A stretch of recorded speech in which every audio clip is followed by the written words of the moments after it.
We all love stuff.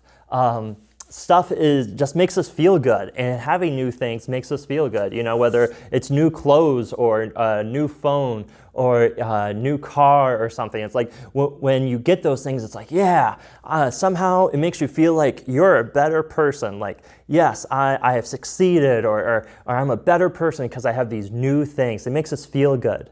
And so often we want more stuff, and we want more stuff to make us feel better. But in order to do that, we need more money too. And so materialism is the idea that I'm just wanting more stuff. And greed is the way you get that, is I want more money in order to have more stuff. And so it's that cycle of wanting that if I have more money, I can have more stuff so I can feel better about myself. And you're trying to satisfy a longing of wanting more with stuff and so we try to do this so often and so much, but it just doesn't satisfy us. It never lasts. See, our stuff breaks, we lose things, we might lose a phone or even our jobs, and so we lose that income for those things. Nothing ever lasts. But we spend, if you think about it, so much of our time trying to just get more stuff, trying to get something new and trying to make ourselves feel better in that way. And so we see other people with more things. You might look at them and be like, these other families just seem to have it so much easier. They have more stuff and they have nicer clothes, and maybe they're liked by more people. And it's like, you're coveting and you're wanting what they have, because if you had what they had, all your problems would be solved. You would be happier. Your life would be better off if your family was more like theirs, or if you were had more things than them, or if you were able just to have a car and escape your family for a little bit. It would be so much better, and these other people are able to have that. Why can't I? But so much of this craving is what many people call the American dream. That the American dream is that you work hard and you work hard to get a better life than what your parents had. So it's about getting a bigger house and a better cars and better clothes and having things a little bit better than what your parents had, so you can pass that on down to your kids. But stuff doesn't last. This stuff doesn't satisfy us. Working 40 to 50 years of your life just to be able to play the next 10 to 20 years and then die. It's like, what's the meaning of that? What's the purpose of that? And I was recently talking to a student a while ago who was fed up with the American dream. He was seeing his life and seeing how his life was going. He's like, you know what, I could graduate college and get a new job and eventually get married and have these things. I can see just this cycle of living this thing, but not really having a purpose behind it. Like, what's the point of this? I want something more than this. And so we have this longing, and we see that what the world's offering us isn't enough. Even though we try to do that, and try to satisfy it, it's not enough. We want more, but how are we supposed to satisfy ourselves? And how are we supposed to get more? All these things, they don't satisfy us. We need more. And so Abraham is a great picture of this. In Hebrews chapter 11, it begins talking about Abraham and how he lived a life so counterculture to what we experience today. And so I want to dig into Abraham's life and look at how he fought this desire of wanting more. And he didn't do it by filling it with the materialism and the stuff around him. He didn't try to get more money and get more stuff. He fought that desire. And I want to jump to verse 16, and then we're going to go back and work our way through. So in verse 16, this is what it says about Abraham and how he fought this, how he satisfied this desire with something better. It says, "But as it is, they desire a better country, that is, a heavenly one. Therefore God is not ashamed to be called their God, for he has prepared for them a city." And so that word, it says desire, that they desired a better country. That word desire means like to covet, to reach out after, or to aspire to. And so this idea that I just want more. I'm coveting and longing for this something better that God has for me. I'm aspiring to what God has for me, and I'm wanting more of it. And so it's this thing that he didn't say, oh, that desire's bad, I'm going to push that away, but he said, no, I'm going to live differently by satisfying my desires differently. I'm going to satisfy them in God rather than by trying to fill it myself with the stuff around me. But I want to look at his life as it's described in Hebrews 11, verses 8 through 16. And as we kind of look through this passage, we're going to see just like 3 things that Abraham's going to teach us about how we can fight the greed and materialism that so often pulls us of wanting more stuff, and how we can fight that by having a greater desire in what God's offering us. And so notice what it says in verse 8. It says, by faith Abraham obeyed when he was called to go out to a place that he was to receive as an inheritance. He went out not knowing where he was going. By faith he went to live in a land of promise as in a foreign land, living in tents with Isaac and Jacob, heirs with him of the same promise. For he was looking forward to a city that has foundations, whose designer and builder is God. By faith Sarah herself received power to conceive, even when she was past the age, since she considered him faithful who had promised. Therefore, from one man, and him as good as dead, were born descendants, as many as the stars of heaven, and as many as the innumerable grains of sand by the seashore.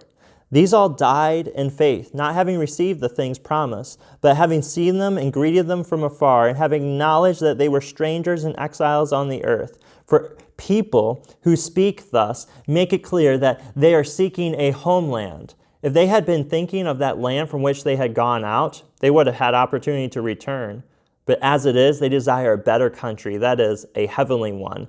Therefore, God is not ashamed to be called their God, for he has prepared for them a city. And so the first thing that we notice about Abraham is found in verse 8. And what he shows us is that we need to leave the pursuit of stuff for the pursuit of God. We need to leave the pursuit of stuff for the pursuit of God. It says that by faith he was called, and he obeyed when he was called to go out of the place that he was to receive an inheritance. And he went out, not knowing where he was going. And so God called him to leave his city. Now you might think, well, he lived like so far long ago, some 4,000, maybe a little bit more years ago. You know, those people probably didn't even have houses. And that's the complete opposite of the truth. He came from a city called Ur, and Ur was one of the most advanced cities of its day. An archaeological dig found actual plumbing in this city. And imagine that, a city over 4,000 years old that we discovered, that we dug up, and that was still there. And plumbing was still there. Like, this thing could outlast probably anything we build today. And so the city that he was a part of was well developed. It was one of the leading countries and areas in its day, and God called him to leave that. Now imagine the materialism he probably had there. Imagine the opportunity for growth, the opportunity for wealth, the opportunity just to live an easy, comfortable life that he would have had. And God called him to go, and he obeyed. See, when we have to leave our pursuit of stuff for the pursuit of God. And he pursued God instead of pursuing stuff because God promised him something better. Faith is always has obedience attached to it. If you don't obey God, you're not actually living by faith. You're simply pushing the like button like you would on Facebook of some comment. Oh, I like that. Share if you believe that Jesus is God. Oh, I shared it. That's all I need to do. And it's like, no, you need to obey. Your life has to follow what he's calling you to do. And Abraham showed his faith by leaving the country that he was a part of and going to some place that he had no idea about. So he left. And then it starts talking about Sarah and how Sarah lived by faith by wanting a child. And it says in verse 11, by faith Sarah herself received power to conceive, even when she was past the age, since she considered him faithful who had promised. I think this is like an interesting place. Before this, right before this, it starts talking about Abraham wanting a better city, a better country, something eternal and heavenly. And then right after this, it starts talking about that better country and city again. And then right in the middle, it talks about Sarah wanting a child. It's like, how does that fit? And here's the thing. For a woman of that day, bearing a child was your worth. It was what you wanted. And so imagine a woman who could not do that. Sarah couldn't have children. And so she grew up and got married and aspired to be a mom, to be able to provide that for her husband, and she couldn't. And even though Abraham consistently loved her and doesn't show any resentment towards that, God called her. And when God called her, He called her, and she placed her faith in God rather than in her ability. She was 80 years old when she finally did give birth. Abraham was 90. He was past the age of able to make kids, and yet they placed their faith in God and His promise rather than in the stuff. And so often you can even covet somebody's family. Oh, I wish I had that kind of family, or I wish I could have kids like them. And for teenagers, it might probably not kids, but it might be a relationship. Man, I wish I would have somebody who would love me, or somebody who would accept me like a boyfriend or a girlfriend. So often we can covet those things, and even those things are far better than something like materialism and stuff. It's still coveting. And Sarah fought that. Not by saying, I want, but saying, I want something that God's going to give me, which is going to be far better. And Sarah became the mother who produced an entire nation simply by having one child. And that shows a spiritual aspect to this, is that what she longed for wasn't even her own son, but it was something, to be a part of a family that was far greater than anything she could make herself. It's pretty interesting, but what you see here is her faith. Her joy was not in Isaac alone. It wasn't in her own child. She wasn't her joy wasn't wrapped up in him, but in God. It was in who God is, and because God was the one who provided Isaac to her and the promised nation. See, we need to leave materialism, leave the materialism of the world, and leave the stuff and wanting bigger and better things, coveting families and coveting relationships in others. It isn't enough to satisfy you. It can't work. And we need to pursue God because He will satisfy us. And that's what they teach us. First, that we need to leave the pursuit of materialism and pursue God. Secondly, that we need to live as a wanderer in a world of settlers. Live as a wanderer in a world of settlers. And we see that in how they had to, first, they had to leave their country, the city of Ur, and they had to wander in a land. Imagine this. God says, I want to give you this land. Go around and look at this. This is all yours. But you can't have it yet. You can't even have it while you're alive. You're actually never going to get it. And it's like, what were they hoping for? And what they were hoping for was not the actual physical land. See, if Abraham wanted a great city and nation, he could have built one.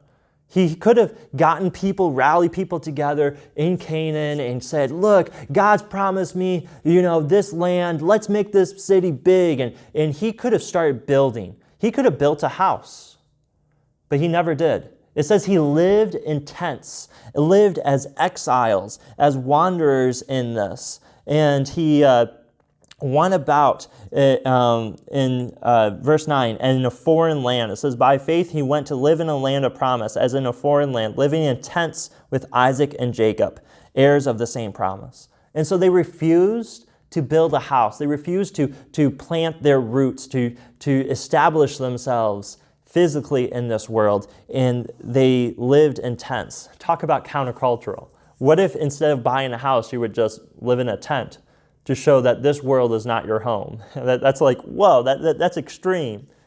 But see, they were seeking a better eternal home. They were seeking something far better. And people, people, he saw the land of Egypt. He saw the development of Ur. And then he saw all these other nations and cities developing. And he's like, you know what? These things pass. These things don't last. This isn't eternal. This isn't good enough. And so I'm going to live as if I'm poor because I know I have something far better in eternity for me. I have something far more secure that will last far more. It says he wanted a city who has foundations, whose designer and builder is God. And so he's like, being designed and built by man, even if it's the Egyptians, which he knew, or if it was Ur with the amazing plumbing that they had, wasn't enough for them. He's like, I don't care about all of that. I want God to design it because he will design it and it will last. It will never fall away. It will outlast time and be forever. So we need to live as a wanderer in a world of settlers. When everyone's making this world their home, we need to recognize this world's not our home and live for eternity, live for the better country. And that means that we might appear to be poor, might appear to be like this is not our home, because it's not. We're wanting something better. And so because of that, we're wandering.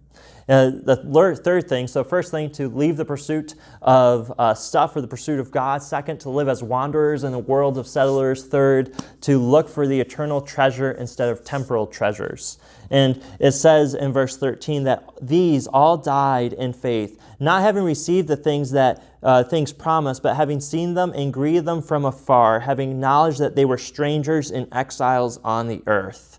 And so they saw them from afar and they greeted them. They saw that what they were in was like, okay, God's promised my descendants this land, promised me that he'll give me this land. He's going to give me something far better than this. And they saw by faith that God had something eternal, that God had something far greater for them, that they weren't going to just die and be buried in the dirt, but they were going to pass on to be with him for eternity in a city that was far better, that he was going to build. And they greeted it, they welcomed it, and they saw it. They desired this better country. It says in verse 16, again, that, go to verse 15. If they had been thinking of the land which they had gone out, they would have had opportunity to return.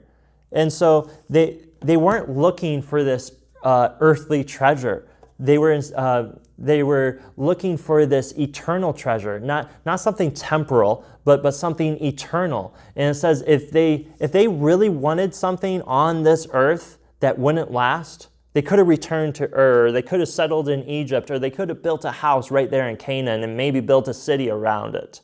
But they wanted something far better than that.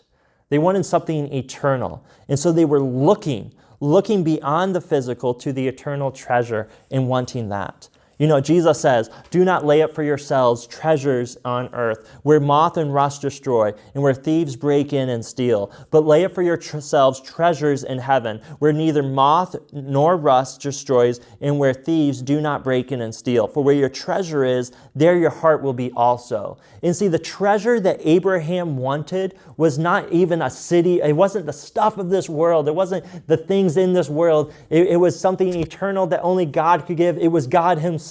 He treasured God, and he treasured what God would give him more than anything that this world would give him. And so his heart was set on the eternal. And because of that, you know, it says that God was not ashamed to be called their God and has prepared them a city. God built them a city because they longed for a city. He's like, I will satisfy your longings. There's a really cool story of Abraham in Genesis chapter 14. You should go and read it. But Abraham is here described as this warrior. He goes ahead and there's this, in the land of Canaan, there's like these 9 kingdoms, 9 small countries, and they were at war with each other. And so 4 of them were larger and ended up making the 5 smaller ones give them money and kind of serve them. Well, the 5 eventually got fed up with it and started to rebel and revolt. And so they had a battle, and the stronger army won. Like everyone saw that coming. But in that, Lot was living by one of those smaller countries called Sodom. And so when all these nations came and kind of took all the stuff from the countries, Lot got mixed up in there, was taken prisoner along with his family and his stuff. And so Abraham heard about this. And so Abraham gathered 318 men, it says, that he had. And so he gathered his men, and I'm sure they're not, warriors. They weren't people in an army. They may have been people who did crops and shepherding and things like that. But he got together these 318 guys, ran all night to catch up with the army. They found him in the middle of the night, and he split up his 318 people in two groups. And so you have 158 people or something like that. And so you have, two groups of 150, 158 people, and they come and they attack these 5 armies that just won. Now, they win. They defeat them. They overtake them, and God gives these people into Abraham's hand. Now, Abraham owns the people and the possessions of 9 countries. All the things that God had promised him, Abraham just kind of got automatically by winning this war. And he has a decision. Am I going to hold on to this stuff, or am I going to long for God? And I think this is a big temptation for him in this time where God is testing his faith and saying, God, Abraham, where am I? Do you long for stuff, or do you long for me? And it says that the kings came to him to kind of bargain with him and say, hey, Abraham, can I have some of my stuff, or can I have some of my people? And so one of the kings who came to him was the king of Sodom, and asked him, told him, Abraham, you keep all the stuff, just give me the people. And this is what Abraham told him. In Genesis 14:22, it says, but Abraham said to the king of Sodom, I lifted my hand to the Lord, God Most High, possessor of heaven and earth, that I would not take a thread or a sandal strap or anything that is yours, lest you should say, I have made Abram rich. And so what he does is he says, I'm not going to take anything, because my God possesses heaven and earth. My God owns all that there is, and none of this stuff holds any weight to it. See, here's a time where he could have held on to stuff. He could have satisfied his longing for stuff right here. But he doesn't. He gives it all up. Why? Because of his faith in God. He pursued and longed for God more than he did for the stuff. And so God continued to bless him. Because God is his treasure, he longed for him. See, he was far richer than those kings. He had far more cities than those kings ever would have. They ruled each other and they tried to take each other, but he's like, look, you guys don't last. You guys just got overtaken. You guys aren't going to last. My stuff lasts because my God lasts. My treasure is greater than yours. He knew where his treasure was, and so he knew the riches he had.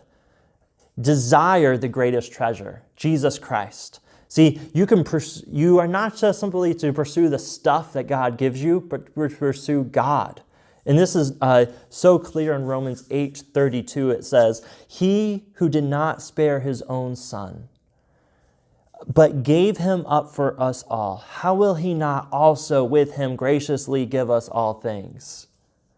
God did not spare his own son. He gave his son, Jesus Christ. And if you would think, what is God's most treasured possession? What is his prize that he's most proud of? It would be his son, Jesus Christ. And yet he freely gave that to us, to die for my sins and yours, so that our sins would be paid for. We'd be able to have eternal life with him by believing on Jesus Christ. And it's like, if God would give that freely for us, what good thing is God going to keep from us? Nothing. We get it all. And so it's like to be a child of God, to believe in God and to follow God is to be far richer than anybody in this world. It is you are far richer and far more than anything in this world because your riches are eternal. Your riches is Jesus Christ. He is your treasure.